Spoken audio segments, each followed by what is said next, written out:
Je termine en disant dans Colossiens chapitre 2, 8, je cite l'apôtre Paul qui dit « Prenez garde que personne ne fasse de vous sa proie par la philosophie ou par une vaine tromperie, s'appuyant sur les traditions des hommes, sur les rudiments du monde et non sur Christ. » Donc je suis là aujourd'hui pour démontrer au Père Ménas que la science humaine n'a pas sa place dans ces choses.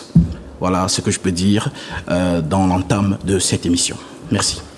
Merci, docteur Père Ménas, c'est à vous. Alors, je vous ai invité sur ce plateau parce que sur TikTok, vous avez eu à mettre ma photo, une vidéo où je parlais à monsieur Granier, que je ne pourrais jamais me faire soigner par quelqu'un qui n'a fait que 3 mois de médecine.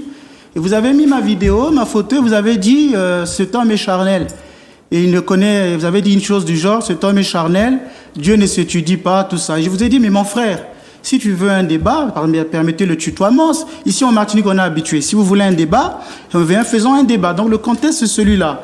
Quand vous avez parlé, j'ai noté 2 choses, mais ça va être difficile de répondre en moins de 5 minutes sur ces 2 choses. J'irai sur le premier.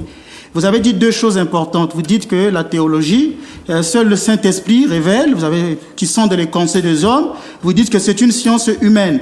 Et vous avez fait une très bonne introduction, mais malheureusement, parce que vous n'avez pas compris, vous dites que pour être serviteur du Christ, on n'a pas besoin de faire la théologie. Vous avez raison. Pour servir Dieu, on n'a pas besoin de faire la théologie.